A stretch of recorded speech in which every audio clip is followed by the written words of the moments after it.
Hi and welcome. I'm Midnight Truth, and it's so nice to have you here tonight. Wherever you are right now, whether you're in bed, lying on the couch, or just looking for a quiet moment, I want you to know this time is for you. Take a deep breath in, and as you breathe out, feel the weight of the day start to fade. Let your mind settle, let your body relax, and let yourself simply be. There's no rush, no pressure, just this calm, quiet moment. If you'd like, you can close your eyes and imagine yourself in a peaceful place. Maybe it's a cozy room with soft, warm lighting. Or maybe it's under a starry sky, with a gentle breeze brushing against you. Wherever you feel safe and calm, let yourself drift there. I know many of you use these stories to fall asleep, so before we begin, make sure to like this video and subscribe to the channel. Also, where are you from and what time is it there? Tonight's story is gentle and soothing, perfect to carry you into a deep, restful sleep. So settle in, get comfortable, and let's begin. The day I moved into the house, the sky was a bruise, purple and gray, swollen with rain that never fell. My hatchback coughed to a stop in the driveway, gravel spitting under the tires, and I sat there, hands tight on the wheel, staring at the place. It was uglier than the online listing promised. A two-story relic with chipped paint the color of old teeth, shutters dangling like broken limbs, and a porch that sagged like it was tired of holding itself up. The realtor had called it cozy with potential. I saw a cheap rental I could afford after the divorce drained me dry, $400 a month for a place no one else wanted. I grabbed my duffel from the passenger seat and stepped out. The air hit me first, damp, heavy, with a sour tang I couldn't place, like rotting fruit or wet metal. The yard was a tangle of weeds, and the wind rattled the bare trees, making them clatter like bones. The front door groaned when I pushed it open, a long drawn-out wail that echoed through the empty rooms. Inside, it was all dark wood and peeling wallpaper, stained yellow from years of neglect. The floorboards creaked under my boots, loud and sharp, like the house was complaining about me being there. I dropped my bag in the living room and took a look around. The kitchen had a sink crusted with rust, a fridge that buzzed like a swarm of flies, and cabinets that smelled faintly of mildew.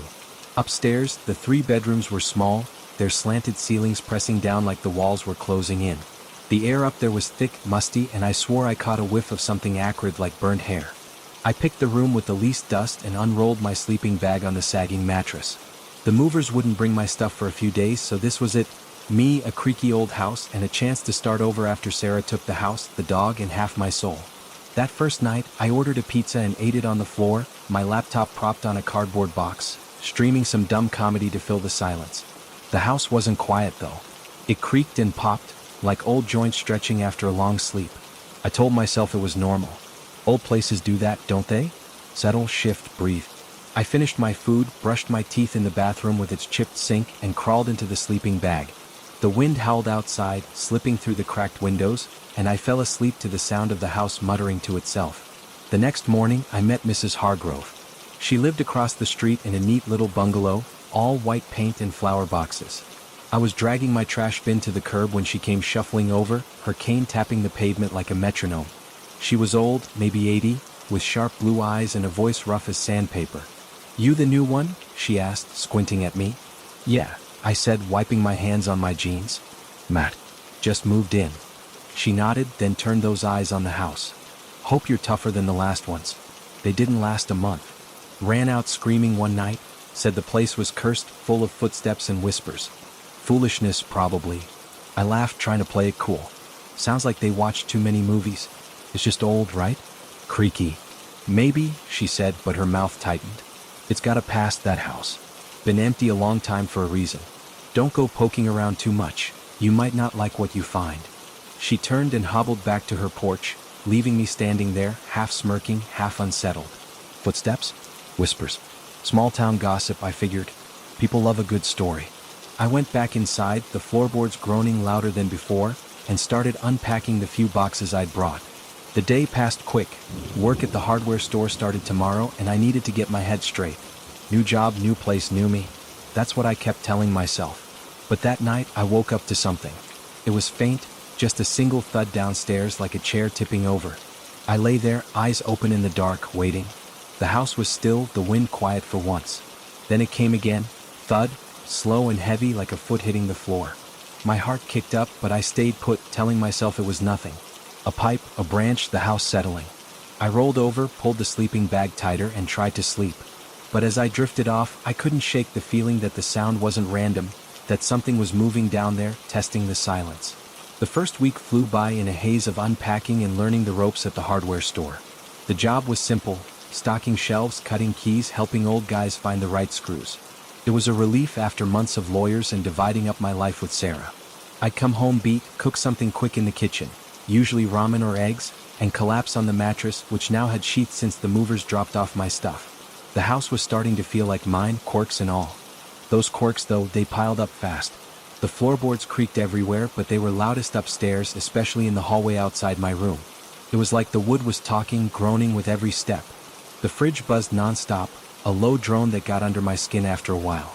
And there was this smell in the living room, sour and metallic like wet coins left in the rain. It had come and go, stronger at night, and I couldn't find the source. I cracked the windows when I could, but the air outside was just as damp, just as heavy. Still, I told myself it was livable. I'd had worse roommates than a creaky house.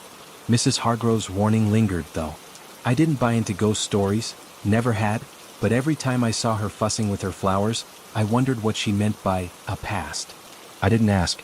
Didn't want to look like the new guy who spooks easy.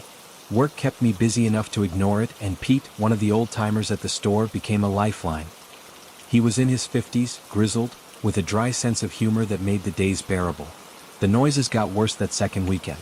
I'd just gotten a couch delivered, a lumpy green thing I scored cheap off Craigslist, and I was sprawled on it, drifting off to some late-night TV when I heard it, a heavy thud from upstairs. Not a little creak or pop. This was solid, like someone dropped a toolbox. I sat up, pulse ticking faster, and listened. Silence stretched out, thick and uncomfortable, then thud, again right above my head. I grabbed my phone, the flashlight app shaking in my grip, and crept to the stairs. The house was dark, the TV's glow fading behind me, and every step up made the boards scream. When I hit the hallway, it was empty, just shadows and dust motes floating in the beam. My bedroom door hung open, the other two rooms shut tight. I checked them all. Nothing moved, nothing out of place. I stood there, feeling like an idiot, and laughed it off. Old houses, right? They'd got character. But that night, sleep didn't come easy. Around 2 a.m., the thud started again, slow, rhythmic, like someone pacing overhead. Not from the hallway this time, from the ceiling, up where the attic would be. I didn't even know there was an attic. I lay there, staring at the cracked plaster, counting the steps. Thud, pause, thud, pause, thud. 10 minutes of it, maybe more, before it stopped. My skin prickled, but I stayed put, telling myself it was just the house, just my nerves. Morning came gray and cold. I found the attic hatch in the hallway ceiling, a small square painted over so many times it blended into the plaster. I dragged a stepladder from the shed out back, the rusty hinges squealing, and pried the hatch open. A blast of cold air rushed out, stale and sharp, smelling like mold and something bitter like burnt chemicals. I climbed up, flashlight in hand, expecting junk or critters. Instead, it was barren, bare beams, insulation hanging like shredded skin, and a thick layer of dust that looked untouched for decades. No tracks, no nests, nothing to explain the noise. I climbed down, brushing dust off my shirt, but the unease stuck. At work, I brought it up to Pete while we were restocking paint cans. "House is loud," I said, keeping it light. "Thuds upstairs like footsteps. Probably pipes, huh?" He glanced at me, wiping sweat off his brow. "Which place you in?" "Old one on Maple. 2 stories, falling apart." His face shifted just for a second. "Carver Place? Yeah, that's got a name around here. Folks say it's noisy, always has been. Last renter bailed quick." Mrs. Hargrove mentioned that. I said, stacking a can. "What's the story?" He shrugged. "Just rumors. People get bored, make shit up. But if it's bugging you, check the pipes or the roof. Old houses move." I nodded, but his words didn't settle me. When I got home, the air felt heavier, like the house was sulking. I walked the outside, looking for loose shingles or cracks. Nothing obvious. Inside, though, the creaks were sharper, the sour smell thicker. That night, the thuds came back. Louder, closer, like they were stomping right outside my bedroom door. I didn't open it. I just lay there, eyes locked on the knob, waiting for it to turn. I couldn't write the noises off anymore. They weren't quirks. They were a rhythm, a pulse that beat through the house every night. Between midnight and 3 a.m., it'd start. Thuds, slow and heavy, like boots on wood, sometimes mixed with a scraping, like nails dragging across the floor. I'd lie there, tracing the sounds. Attic, hallway, stairs, then right outside my door. I started locking it, twisting the little brass latch even though it felt flimsy as paper. It wasn't about keeping something out, it was about pretending I had control. Work was my lifeline. I dragged myself in, eyes burning from no sleep, and Pete would notice. "You look like roadkill," he'd say, tossing me a coffee. I'd grunt something back, too tired to explain how I'd spent the night listening to the house breathe. I didn't tell him about the cold spots that started showing up, little pockets of icy air that moved through the rooms, brushing my skin like damp fingers. I didn't tell him how I'd wake up swearing I'd heard something shuffle in the dark, close enough to feel its breath. I didn't want him thinking I was cracking up. One night, 3 weeks in, I tried to fight it. I'd had a brutal shift, 10 hours on my feet, and I was done jumping at shadows. I microwaved a frozen burrito, flopped on the couch, and cranked the TV loud enough to drown out the world. The thuds started around midnight, but I turned the volume up higher, letting explosions and car chases bury them. It worked until the power cut out. The TV died, the fridge went silent, and the house plunged into black. I fumbled for my phone, heart slamming, and that's when I heard it. A long, slow scrape, like something heavy dragging itself across the floor upstairs. I sat there, frozen, the phone's light trembling in my hand. The scrape stopped, then started again, deliberate, patient, inching closer. It wasn't pipes, wasn't wind, it moved with intent. I grabbed a flashlight from the kitchen, the beam slicing through the dark, and crept to the stairs. The air got colder with every step, the sour smell sharpening into something rancid like spoiled meat. When I hit the hallway, it was silent again, but the silence was alive, watching, waiting. I checked every room, flashlight shaking, breath fogging in front of me. Nothing, just dust and shadows, the same warped floors and peeling paint. I stood there, chest tight, telling myself I was losing it. Power outages happen. Houses make noises. I went downstairs, flipped the breaker, and the lights buzzed back on, weak and flickering. The rest of the night stayed quiet, but I didn't sleep. I sat on the couch, flashlight clutched like a lifeline, listening to the house settle back into its skin. The next day, I saw Mrs. Hargrove pruning her bushes. I waved and she beckoned me over, her hands knotted with age but steady on the shears. "You look like death," she said, clipping a branch. "Bad night," I said, rubbing my neck. Power went out. House was loud. She snorted. "That's how it starts. Told you it's got a history." "What history?" I asked, leaning on her fence. "You keep saying that. What's the deal?" She paused, wiping dirt off her hands. "Goes back to Elias Carver. Built it in the 1890s. Odd man, lived alone, didn't talk much. People said he was into dark things, books, rituals, stuff no one understood. Then he up and vanished. No body, no trace, just gone. House has been wrong ever since. Tenants hear things, see things. Always leave fast." "Rituals?" I said, half laughing to cover the chill creeping up my spine. "Like what, devil worship?" She shrugged, her eyes hard. "Don't know. Don't want to. Just know it's been a bad place since he was here. Footsteps are the least of it." I thanked her and walked back, her words gnawing at me. Elias Carver. It sounded like a campfire tale, but it fit too well. Thuds, cold, that feeling of being watched. That night, the noises hit harder. Thud, scrape, thud, scrape. They started in the attic, marched down the stairs, and stopped right outside my room. I didn't open the door. I sat up, flashlight aimed at the knob, watching it gleam in the beam. Something scratched at the wood, slow, deliberate, like it wanted me to hear. I didn't breathe until it stopped, just before dawn. The house wasn't just noisy anymore, it was alive.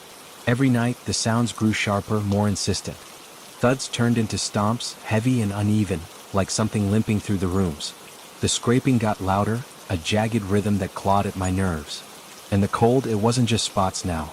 Whole rooms would freeze, the air so icy it burned my lungs, my breath hanging in clouds even with the heat cranked. I'd wake up to that sour smell choking me, thick as fog, and sometimes, only sometimes, I'd hear a low hum like a voice mumbling words I couldn't catch. I stopped sleeping right. I'd doze off for an hour, maybe two, then jolt awake, sure something was in the room. Once, I swore I saw the blanket shift like a hand pressed down beside me, but when I flicked on the light, it was just wrinkles in the fabric. I told myself it was exhaustion, paranoia, anything but what it felt like. Work kept me going, Pete's bad jokes, the smell of sawdust and paint, but even there, I couldn't shake it. My hands shook when I cut keys and customers started asking if I was sick. One afternoon, I told Pete more than I meant to. We were in the break room, him eating a sandwich, me nursing a coffee that had gone cold. "House is getting worse," I said, staring at the table. Footsteps, scratches. Feels like someone's there. He chewed slow, watching me. "Carver place, right? You checked the attic?" "Yeah," I said. "Empty." Just dust. He leaned back, wiping his mouth. Heard stories growing up. Kids said it was haunted, lights in the windows, noises at night. Figured it was bullshit, but you're not the first to complain. What do I do? I asked, quieter than I meant. Move, he said, blunt. Or get a priest. Something's off with that place. I didn't want a priest. I didn't even want to believe it was real.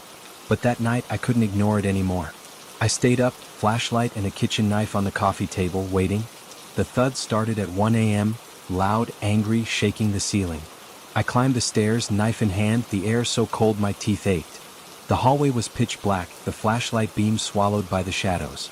The thud stopped when I reached the attic hatch, but the silence was worse, heavy like a hand pressing on my chest. I yanked the hatch open, the ladder rattling, and climbed up. The air was rancid, mold, chemicals, and something rotten like meat left out too long. I swept the flashlight around, bare beams, dusty insulation, nothing new. Then the beam caught something, a glint in the far corner, half buried under a loose board. I crawled over, the wood creaking under me, and pried it loose. It was a book, small, leather-bound, the cover cracked and stained. I opened it, and the first page stopped me cold. Elias Carver, Journal, 1896. I took it downstairs, hands trembling, and sat on the couch, flipping through. The early entries were calm. Carver writing about building the house, sketching floor plans, listing supplies. Then it shifted. He started mentioning dreams of shadow, voices in the walls, and a book he'd found, ancient, forbidden. The pages turned jagged, his handwriting sprawling. He wrote about thresholds, offerings, and something waking. One sketch showed the attic with symbols, twisted circles, sharp lines, things that hurt to look at. The last entry, dated 1898, was scrawled in a rush. It's here. The walks. I can't close it. I slammed the book shut, my skin crawling. The house was silent, but it didn't feel empty. It felt like it was listening. I glanced at the clock, 3 a.m. Then I heard it, a slow, wet thud like a bare foot slapping the floor right outside the living room. The knife gleamed on the table, but I didn't grab it. I just sat there, staring at the doorway, waiting for something to step through. I didn't touch the journal again that night. It sat on the coffee table, a dark lump in the lamplight, while I stayed on the couch, knife in one hand, flashlight in the other. The thud outside the room didn't come back, but the air stayed cold, the sour smell curling in my throat. I kept the lights on, eyes burning, until the sun bled through the windows, weak and gray. When it did, I felt stupid, like I'd spent the night scared of my own shadow. But the journal wasn't a shadow. It was real, and so was whatever Carver had written about. I read more over breakfast, coffee shaking in my mug. Carver's early notes were almost cheerful. He loved the house, called it my fortress. Then the dreams started. He described them in detail, shapes moving through the walls, tall and thin, with eyes that glowed like embers. He found that old book in a shop downtown, paid too much for it, and started experiments. Candles, salt, blood, words he didn't understand. He thought he could control it, harness it. Then the entries turned desperate. The footsteps aren't mine. It's in the house. It watches. The sketches got worse. Symbols I couldn't read, drawings of hands reaching out of the floor, faces with no mouths. One page had a single line circled, "It wants in." The last entry, "It's here." The walks. I can't close it. Was smeared like his hand shook too hard to write straight. I closed the book, my stomach twisting, and looked around. The living room was quiet, the fridge buzzing like always, but it felt different, like the walls were leaning in, listening. I called in sick to work. Pete texted, asking if I was okay, but I didn't reply. I needed to know more. I climbed back to the attic, journal tucked under my arm, and searched every inch. The air was thicker up there, the smell stronger, burnt and rotten, stinging my eyes. I tore at the insulation, kicked at the beams, looking for anything. More books, carvings, proof. Nothing. Just dust and that suffocating cold. That night I tried to sleep, but the house wouldn't let me.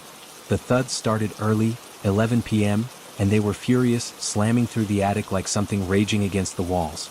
I grabbed the knife and stood by my bedroom door, listening as they marched down. Thud, thud, thud, slow and deliberate, stopping right outside. The knob rattled just once, and I lunged forward, yanking the door open.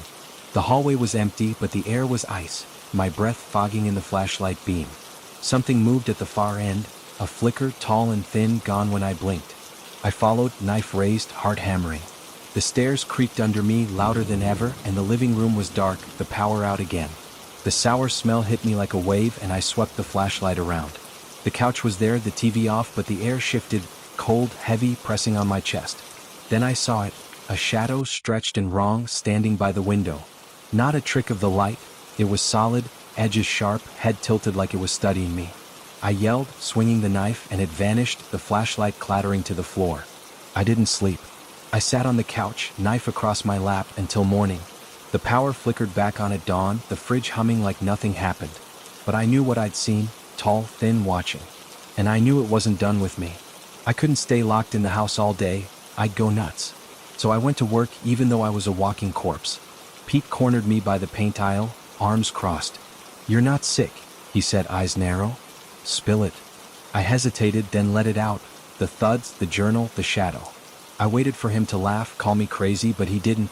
He rubbed his jaw, frowning. "Carver's place," he said. "Always heard it was bad news. You sure about that shadow?"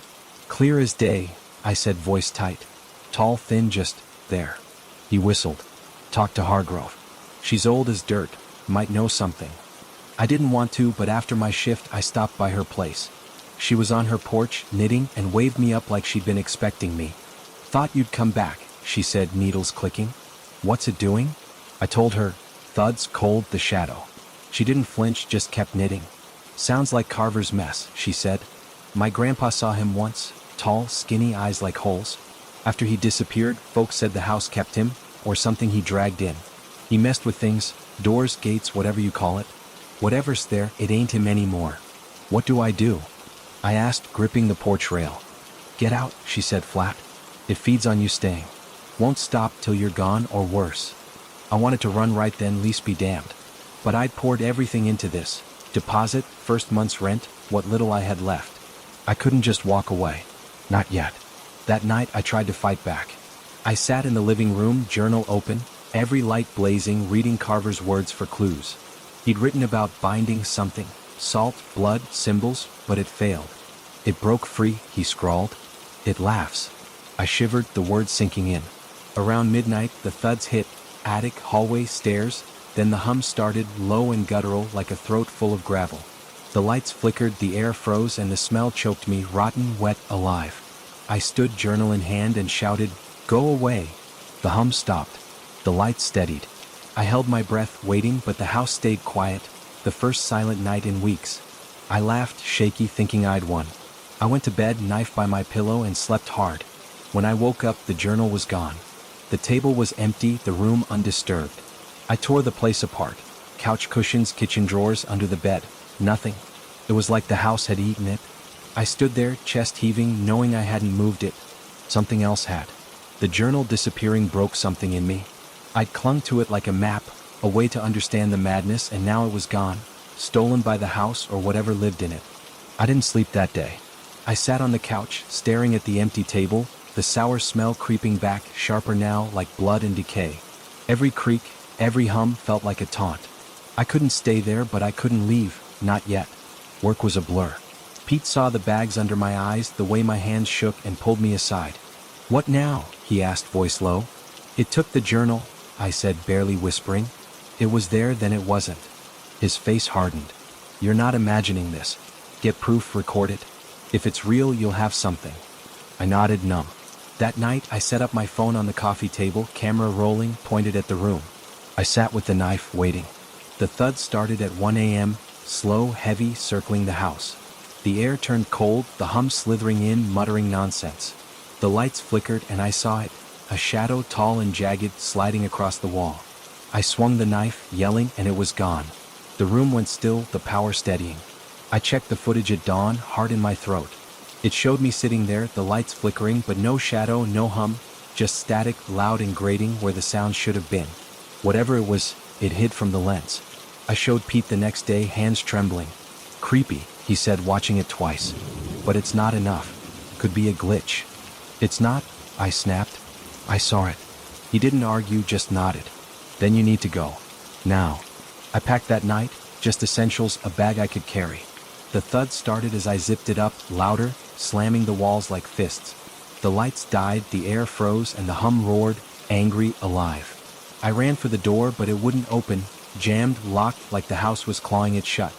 The hum turned into a growl, and I felt it, a weight, slow and deliberate, pressing on the couch beside me. I swung the knife, hit nothing, and stumbled back. The door flew open, hinges screaming, and I bolted into the night. I crashed at Pete's, shaking, ranting about the house. He didn't say much, just handed me a beer and let me sleep on his couch. The next day we went back, me with the knife, him with a crowbar. The house was quiet, my bag still on the floor, untouched. Too quiet. We grabbed my stuff fast, and as we left, I heard it, a low, wet thud deep in the walls like something waking up. I moved into a studio downtown, small, plain, safe. No creaks, no smells. For a week it was bliss. Then I woke up to a thud, faint, distant, under my bed. I told myself it was pipes, neighbors, anything. The next night it was closer, and the journal was back, on my nightstand, open to a new page. You can't leave. I burned the journal that morning. Shoved it in a trash bag, doused it with lighter fluid, and lit it in the alley behind my new place. The leather hissed, the pages curled black, and smoke stung my eyes. I watched it turn to ash, stomping the embers into the pavement, telling myself it was over. I'd killed it, whatever it was, whatever it meant. But my hands wouldn't stop shaking, and my gut twisted with the truth I didn't want to face. It wasn't gone. The studio was supposed to be my escape. Bare walls, cheap carpet, a bed that didn't sag. It was quiet at first, normal. I went back to work, kept my head down, tried to rebuild. Pete didn't ask much, just nodded when I said I'd moved. I didn't tell him about the journal showing up again, or the thud under my bed. I wanted to believe I'd left it behind, that the house was the problem, not me. Then the noises came back. Soft at first, a tap on the wall, a creak in the floorboards late at night. I blamed the building, the neighbors, the wind. But they grew, thud, thud, thud, slow and steady, always around 2 a.m., always from the wall behind my head.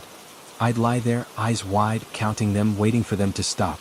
Sometimes they did. Sometimes they kept going, getting louder, closer, until I swore the bed shook. I started sleeping with the lights on, the knife by my pillow. One night, I woke up freezing, teeth chattering, breath fogging in the air. The room was dark, the power out, and the thudding was right beside me, wet, heavy, like bare feet on tile. I grabbed my phone, the screen glowing pale, and saw it. The journal, back on the nightstand, unburned, open to that scrawled, "You can't leave." I threw it across the room, screaming, and it hit the wall with a thud of its own. The lights flickered on, the thud stopped, and the room went still. I didn't touch it.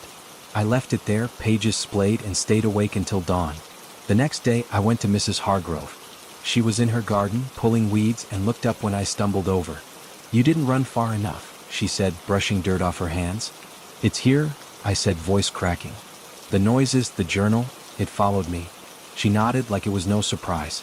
"Told you it's not the house. It's what Carver called up. You're marked now, it's got your scent." "How do I stop it?" I begged, gripping the fence. She shook her head. "Don't know if you can.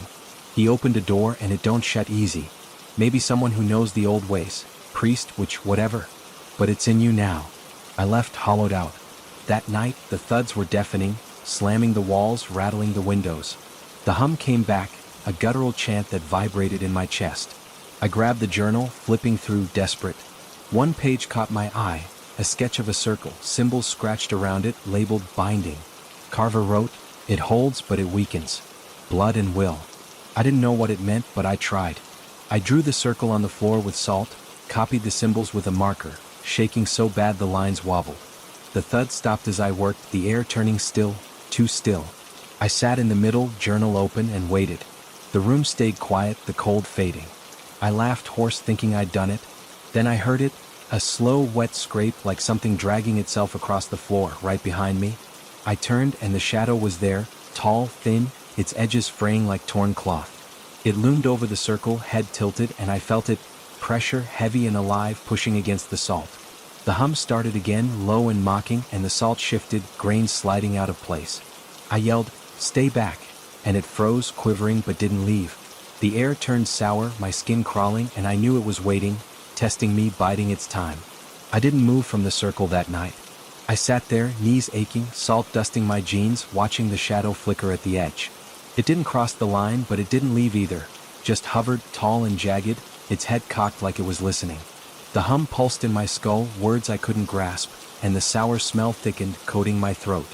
Dawn came slow, the light seeping through the blinds, and the shadow melted away, the hum fading to silence. The salt held, but I felt it, whatever it wasn't gone. It was waiting. I couldn't keep living like this, half dead, jumping at every sound. I took the journal to work, stuffed in my bag, and on my break I drove to the library. The librarian, a thin woman with gray hair and sharp eyes, recognized me. "Back again?" she asked, smirking. "Yeah," I said, sliding the journal across the counter. "Help me. These symbols, what do they mean?" She opened it, flipping to the binding sketch, her smirk dropping. "This is old. Where'd you get it?" "Found it," I said, dodging. "Carver's. I think he messed with something bad. I need to stop it." She studied the symbols, tracing them with a nail. "Occult stuff, containment, maybe. Not my field, but I've got books. Come back tomorrow." I left it with her, praying she'd find something. That night, I redrew the circle, bigger, thicker, double lines of salt, and slept inside it, knife in hand. The thuds didn't come. The air stayed warm. 2 nights like that, and I started to hope. Stupid, fragile hope. Then the librarian called. "Got answers," she said.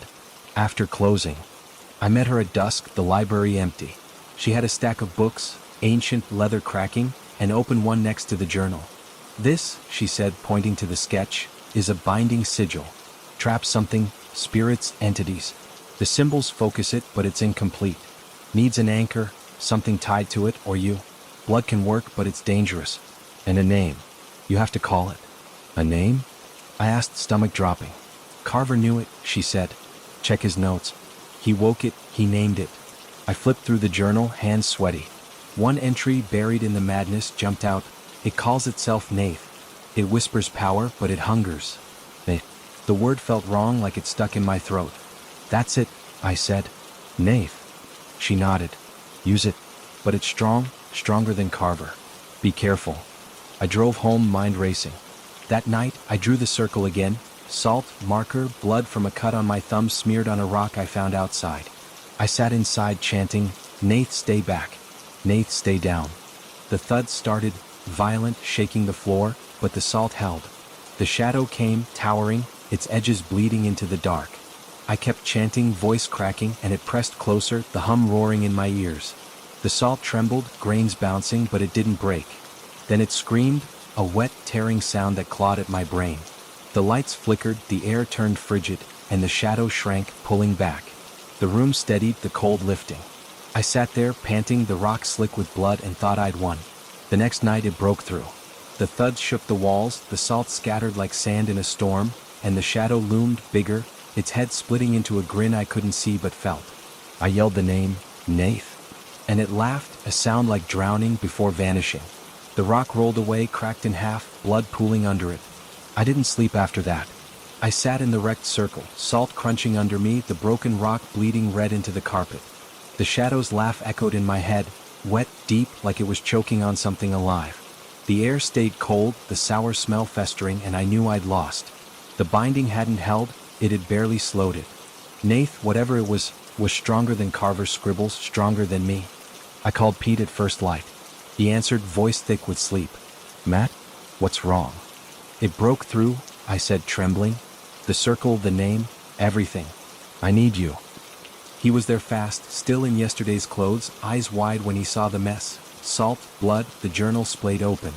"Jesus," he muttered. "What's the play?" "I don't know," I said, pacing. "Carver bound it once, barely. I need a real anchor, a chant, something to finish it." He nodded, steady despite the insanity.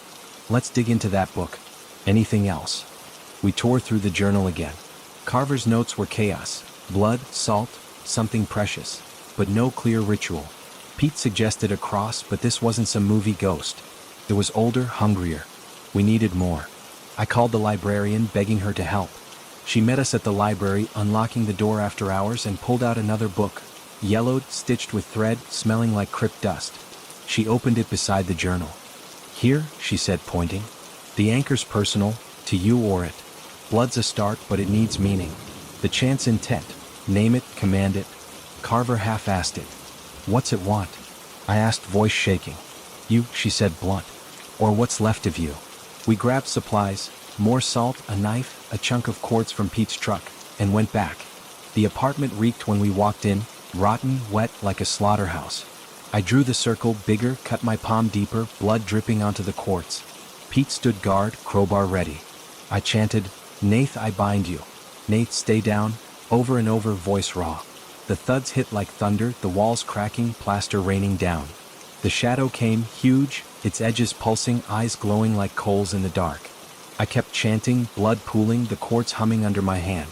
The air turned black, the hum a scream, and Nath lunged, claws scraping the salt inches from my face. I shouted, "Nath, I bind you," and the quartz flared, red light searing my eyes. The shadow howled, collapsing into the stone, and the room went dead. Lights out, silence absolute. Pete grabbed my arm, pulling me up. The quartz sat there, heavy, streaked with blood, radiating cold. We didn't talk. We cleaned up, drove to the park, and buried it deep, 3 feet down, under roots and mud. The thud stopped. The journal stayed silent. I thought it was over. The quiet held for 10 days. No thuds, no shadows, no journal creeping back. I slept, deep, dreamless sleep, the kind I hadn't had since before the house. Pete didn't push me to talk, just clapped my shoulder and said, "You're still here. That's something." I went back to work, smiled at customers, started to feel human. The knife stayed by my bed, but I didn't need it. Not yet. Then it came back, subtle, insidious. I woke up one night, skin prickling, the room cold, not freezing, just wrong. I listened, nothing. No thuds, no hum. I turned on the light and the room was empty. I laughed it off, nerves, and went back to sleep. The next night it was colder, sharp enough to bite, and I heard it, a faint thud far off like it was outside the building. I checked the window, empty street, dead quiet. I told myself it was nothing. It grew. Every night the cold deepened, the thuds closed in, under the floor, in the walls, then beside my bed. No shadow, no journal, just that relentless beat, patient and cruel. I redrew the circle, poured salt thick, but it didn't stop. The air turned sour again, my breath fogging, and I dug up the quartz, still buried, still bloody, but cracked wider, leaking something black into the dirt. I went to Mrs. Hargrove, desperate. She was on her porch, rocking slow, eyes distant. "It's back," I said, voice breaking. "I bound it, Nath, but it's free." I called Pete at first light. He answered, voice thick with sleep. "Matt, what's wrong?" She didn't look surprised. "You can't hold it forever. Carver couldn't. It's old, older than him, than this town. It waits, wears you down. How do I kill it?" I pleaded. "You don't," she said, rocking steady. "Run. Far. It's tied to you, but distance might stretch it thin." I packed that day, everything into my car, no plan, just motion. I drove hours, days, motel to motel, watching the mirror for shadows. The thuds followed, faint but there, every night. The cold sank into my bones, the sour smell clinging to my clothes. I stopped in a nowhere town, rented a room, and waited. First night, quiet. Second night, the thuds started, slow, wet, under the floor. I don't know how long I can keep running. I've been on the road 3 weeks now, motels, gas stations, towns that blur together. The thuds are with me, every night, closer, heavier, like Nath is clawing through the earth to find me. The cold's worse. My fingers numb, my breath a constant fog, even in the heat of a car with the vents blasting. The sour smell sticks to me, in my hair, my skin, like I'm rotting from the inside. I tried burning the journal again. It showed up in my bag outside Tulsa, unburned, heavier than before. I doused it with gas, watched it flare, but the next morning, it was on the motel nightstand, pages crisp, that read, "You can't leave," glaring up at me.